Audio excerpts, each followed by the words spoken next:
Welcome to the Church Solutions Podcast, brought to you by JSL Solutions.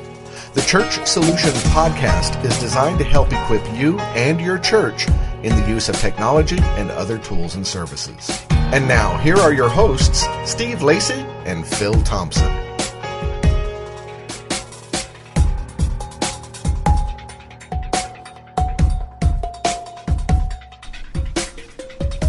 Greetings, everybody, and welcome to the Church Solutions Podcast, and I believe this is episode number 10.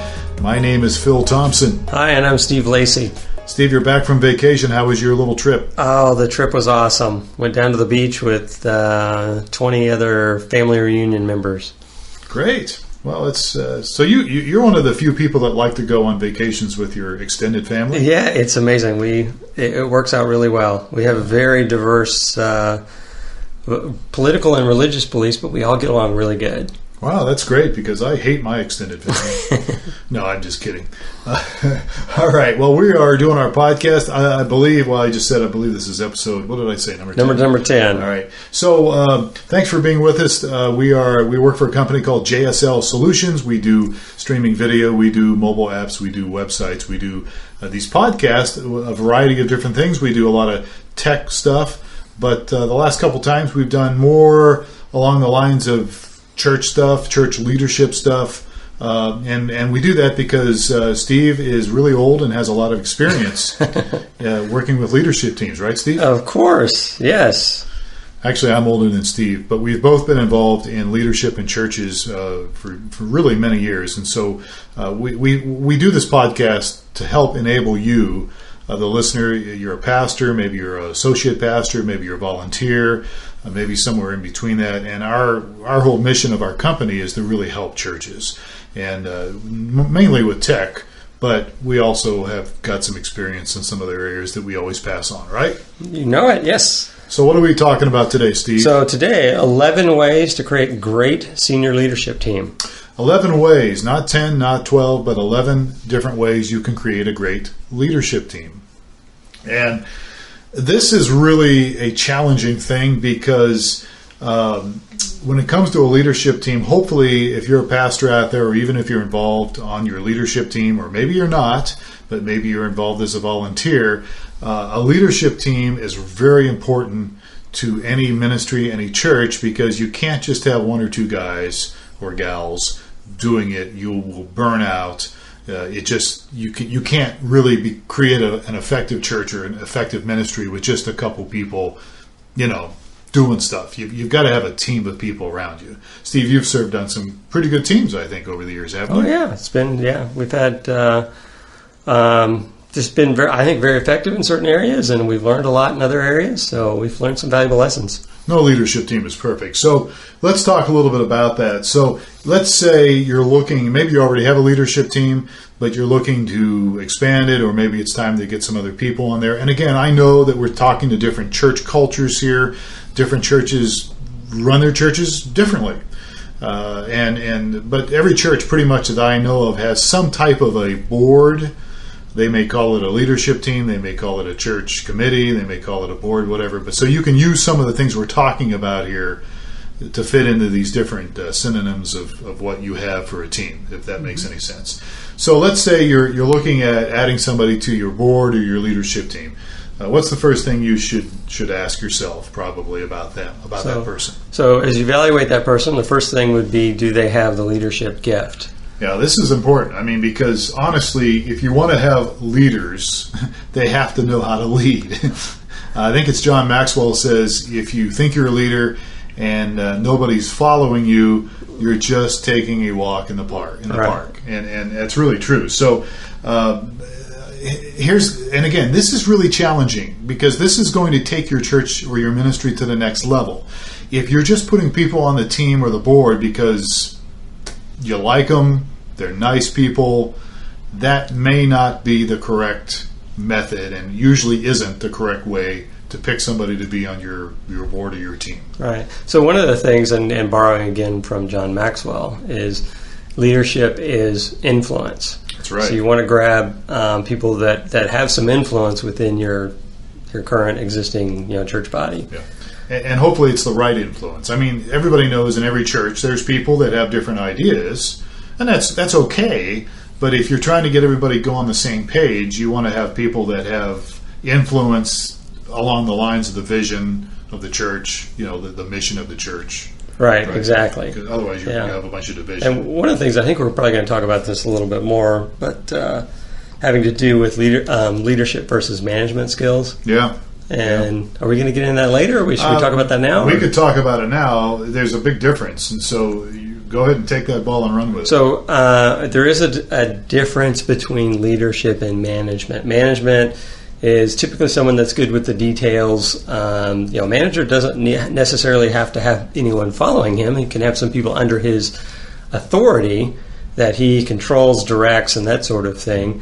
But they're typically more administrative oriented, right. Whereas leaders are going to be a little bit more oriented towards visions and what can be and that type of thing. Yeah, and that's a very good point, Steve, because managers may not always be great leaders, may not be even very good leaders, but leaders have the ability to see vision. They have the ability to get people together all around and be able to organize people a little bit and have influence over them. Right, exactly. I don't know what that noise is, but we'll just keep going. Again, if you're picking somebody to be on your team, do they have the gift of leadership? The next one would be, we kind of touched on this, the big picture, right? Yeah, the big picture thinker. So do we have is it a big picture thinker person? So yeah, I mean, what I just talked about, some of the management versus leadership, kind of ties into this as well. It really does. And again, if you really want your church to grow, you really want your ministry to grow and thrive, you've got to always be kind of thinking, I hate to say the term outside the box because it's overused, but you really do need to think beyond where you're at right now. Yeah, or maybe beyond your specific area. So, for example, I mean, there's a couple of ways to look at this. One would be, I want to, our focus is kids and children and babies and that sort of thing in our growth. So maybe I'd want to pick up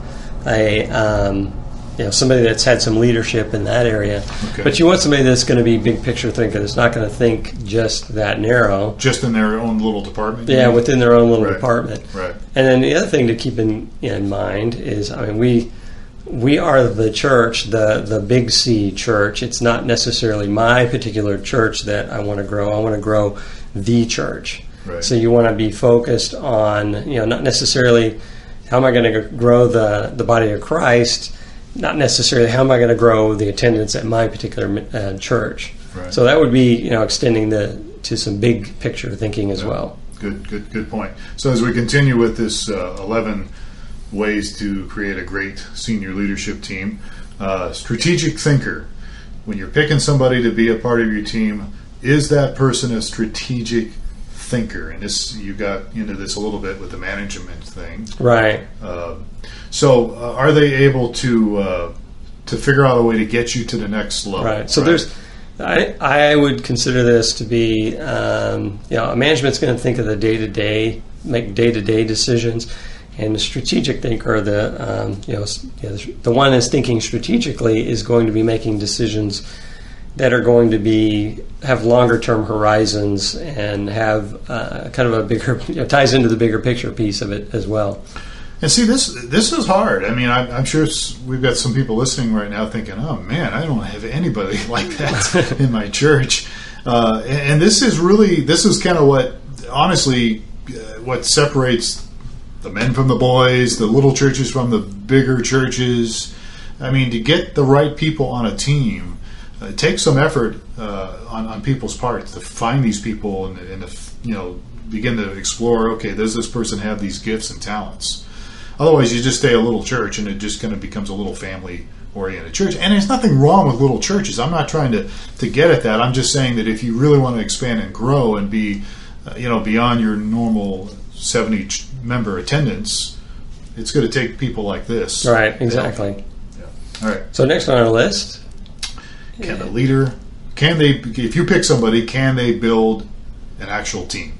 Right. Right. And this, I think, ties into my statement about, well, the statement you made, actually, that if you think you're a leader and nobody's following, you turn around, nobody's following, you're just doing a walk in the park. So there's a leader's going to have some followers, and people are going to be eager to participate, and they buy into the vision, and they're willing to volunteer their time and become a resource underneath that particular leader, because they're excited about it, they believe in the person.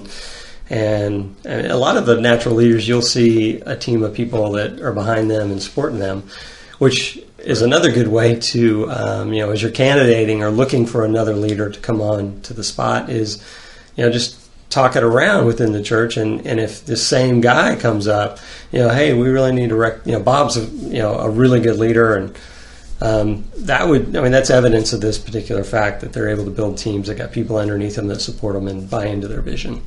And the thing too is it's easy to just take a task and say, well, I'll just do this stuff myself, and you just keep, there's more and more things to happen at the church, and so you just get in the habit of doing everything yourself. Well, if that's the only way you think, you're going the wrong direction. You really need to consider delegating, and that's part of building a team. Is you might be really good at audio video, but if you're the only guy doing audio video, that's not a healthy thing for you or for the church. So you've got to constantly try to develop other people, look around, build a team for your audio video music. One of the things I did when I was leading worship back at the church we used to be at, I loved leading worship, but I thought, we got to get some other people involved here. So I literally started grabbing people who I thought may have potential to lead worship, and we started to build a team. Yeah, another healthy side benefit, just tied right into that, is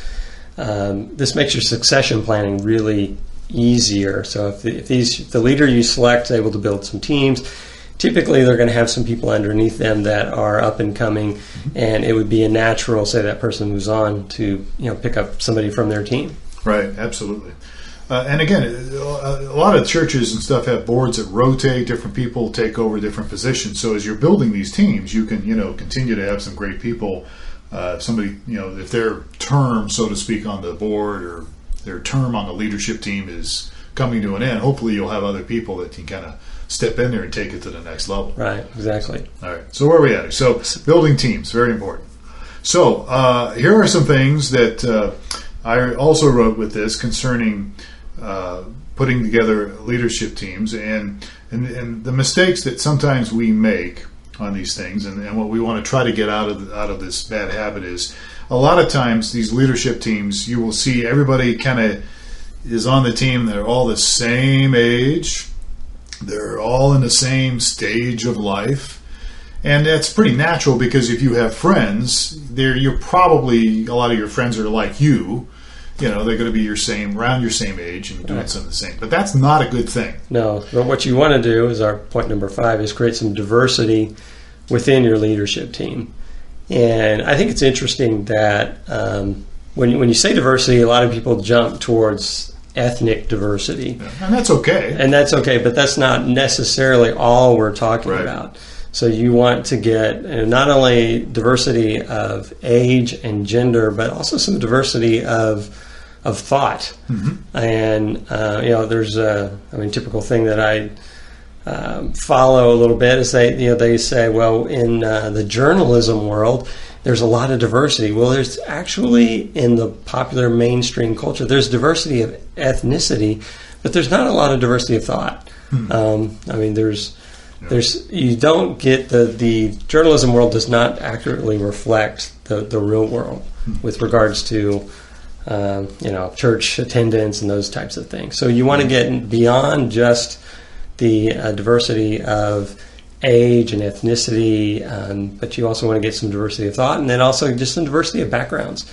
Yeah. So that's very important. Because otherwise, what you'll see is a decision that makes a lot of sense to a uniform board that has no diversity could be a big mistake. Mm-hmm. That if you don't have the diversity, there's some people that that would introduce some things. I've also read that some of our great presidents, oddly enough, put people on their staff that had very different ideas. They were from the opposing political party. Lincoln did that a lot. Yeah, and so the idea was, gee, I don't want to get some, one-track thinking going on here. I want to get some diversity, and get some better decisions coming out of the leadership team.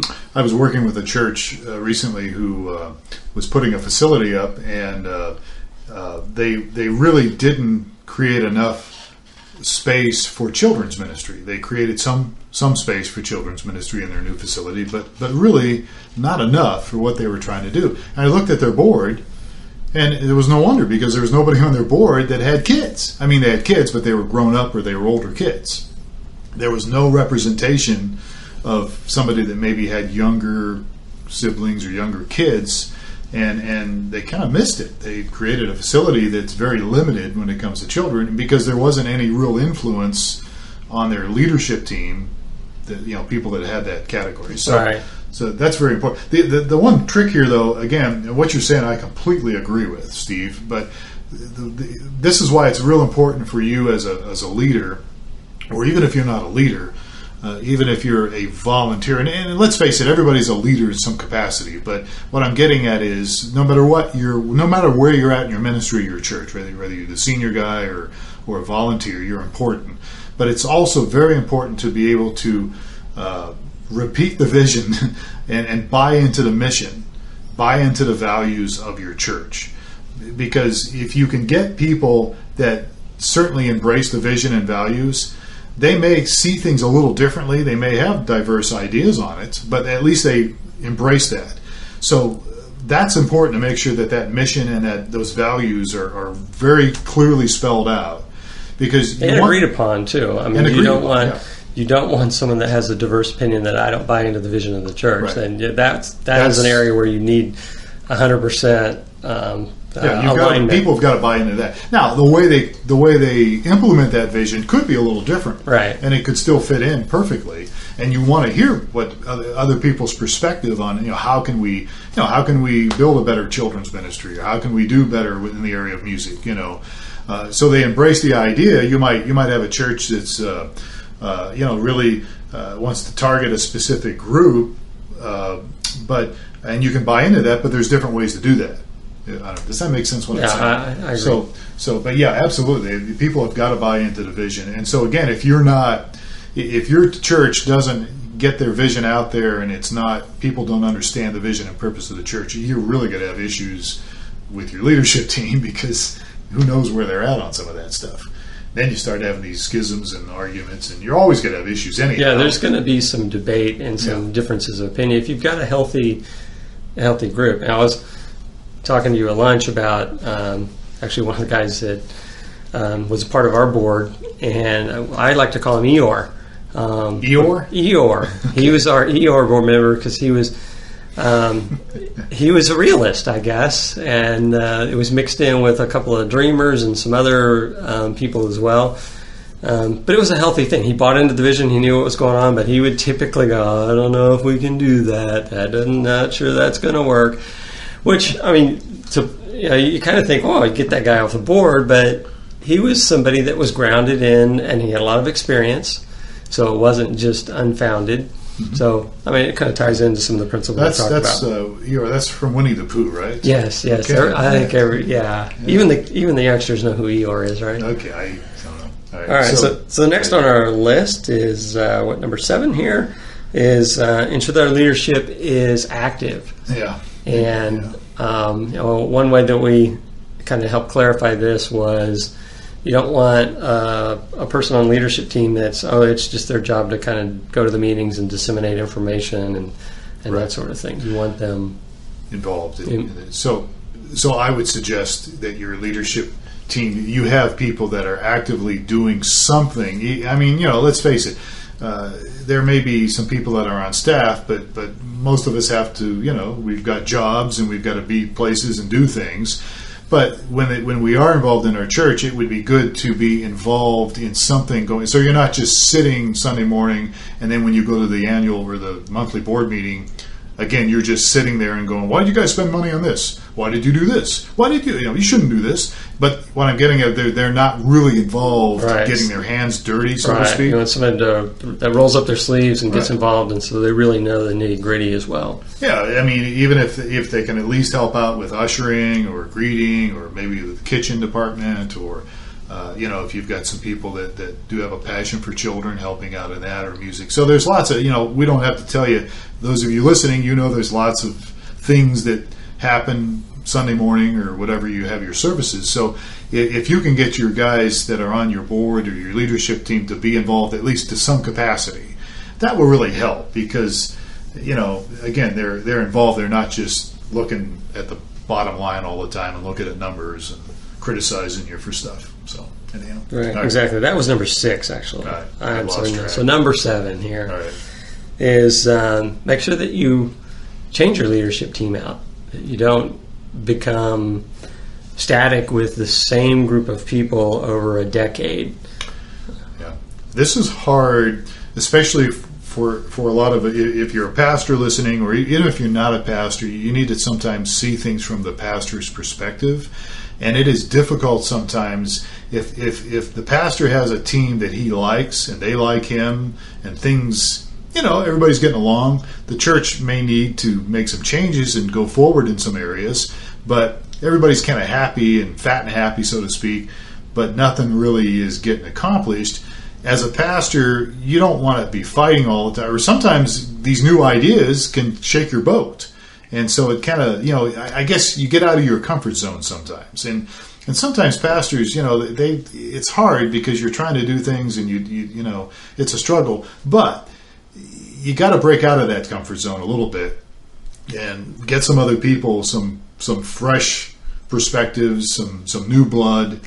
And maybe they're going to rock the boat a little bit, but be patient with them because they have probably a perspective that you might need to hear and other people might need to hear. Right, exactly. And so, but again, from the pastor's perspective, sometimes that can be a little scary. Right. They're like, things are going so good and we're getting along so well and this is happening and that happening. But I think it's healthy to make some changes every year. Yeah. One of the podcasts I listen to regularly, Dan Miller, it talks about every year he sets his goals in November and he eliminates 15% of whatever he was doing that year, good or bad. He takes 15% and moves it, just doesn't do it anymore and introduces a new 15% just to keep things changing. Interesting. That's a good point. All right, so moving along here on a little list on 11 ways to build a great senior leadership team. What's the next one? So, outside activities? Outside activities, yes. Yeah. You want to encourage with your leadership team or have some participation outside of the church in different environments. It's all about relationships. You and I, Steve, have talked about this before. I mean, everything should be based on relationships. I mean, that's the whole idea with church, right? And so a lot of times I've seen leadership teams, the only time they ever have any kind of a relationship is sitting around a table, and talking about the church's problems or talking about how to solve something or fix something. It would be great to get outside of that environment and get involved in something fun, something that you can do together as a team, maybe do some retreats together once a year, or maybe some mini ones where you guys get together and go bowling, I've got some things in my notes here. I know a pastor that's really into fantasy football. He's trying to get his leadership team involved as well. Yeah.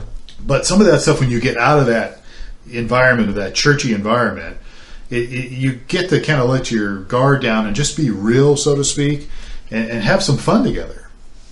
Do some things. So outside activities, be intentional. Plan some outside activities for your leadership team. All right. Number 9 on our list, moving on, is you want to implement some goals that will stretch your team. Okay. And again, this is forcing yourself and your team to, think outside the box, I guess that's an overused term, but we'll use it anyhow. So when you guys are meeting, maybe set it at the beginning of the year perhaps, what are some goals that you want to see your church or your ministry accomplish in 2015, whatever year it is? Right. And then don't be afraid to dream a little bit and put those out there. What are some goals that are realistic and yet stretch us enough so that, we're not just kind of in a routine. Right. And there's a activity I learned back in the aerospace days about setting goals. And there's an exercise that's called Wild, Wilder, and Wildest. And so what you would do there is you go through and say, we encourage some wild ideas. What's some wild goals? If the sky's the limit. Then wilder than that. And then the wildest ideas. So you facilitate some, sky's the limit kind of crazy things. But what that does is that will uncover some goals that are yet realistic that people hadn't thought of before. Yeah. Well, there's a scripture that says, without a vision, the people perish. And sometimes you got to get some vision that's out there. The vision is what kind of keeps things going. So, right. Okay, a couple minutes. We got a couple minutes left here. So that's number 9. So number 10 would be listening to your leadership team's ideas and input. Is that the right one? Yes, that is correct. Yes. Okay, so as a pastor, and I've been a pastor off and on for years, again, sometimes it's easy to have these ideas, and you kind of take the idea. You don't maybe intentionally do this, but you kind of get this attitude, my way or the highway. And again, I'm saying this in the nicest way. Sometimes you feel like, I've got this great idea, and we're going to do things my direction, my way. Maybe not intentionally, but then you've got to get some other people's input, some other people's ideas. All right, and you got to buy into the ideas. I mean, if you're the senior pastor, kind of the chair of the leadership team, you got to be willing to listen and take some risks with some ideas that the board feels strongly about that you may not agree with. Yeah, absolutely. And that's again, the board or your leadership team perspective. Yeah, that's hard sometimes to do. Yeah, it's scary, but it's good to get other people's input and value, not just take it and say, oh yeah, whatever, but actually value it and appreciate it. All right, so we're almost out of time here. The last one is. So celebrate the wins. Celebrate the wins. I don't think we do this enough. A lot of us is, there are little things that we see happen. People come to Christ. People, somebody's life is changed. Something happened maybe as your church, got over 100 people and you've grown over the last year. That's a win. There are things that are wins, we call, celebrate those. Right. And have fun with them. And there's church level wins, and then there's wins within your leadership team. Mm-hmm. Let's say, for example, one of the leadership members had made a suggestion. You guys put something together, and it went over really well. Celebrate that. Hey, this was a great. Celebrate that person's contribution to your leadership team. Absolutely, and people do need encouragement. That's a really good point, Steve. Everybody needs some appreciation. Everybody needs some encouragement. And when something good happens, we're sometimes we tend to get focused on the negative, but we need to remember all the positive things and then celebrate those things. And I think that, if you can take some of these points that we're bringing up here, it will add some life to your church. It will add some life to your leadership team. So, all right, good deal. Sounds all right, good. We're out of time. Hey, if we can help you, if you have a topic you want us to talk about, if we can help you, if anything, our email is support@streamingchurch.tv, support@streamingchurch.tv, because we do streaming video and mobile apps and all that stuff. And also, if you happen to catch us on iTunes, give us a review on iTunes and let us know how we're doing. Be honest about it. Give us a review. 5 stars is nice, but we'll take 4 or whatever. We'd love to hear from you any way we can. So, Steve, thanks so much for your help today. All right, I'm glad to be here. It was fun. All right, well, folks, again, have yourselves a great day. We'll catch you next time on another episode of Church Solutions Podcast. Take care.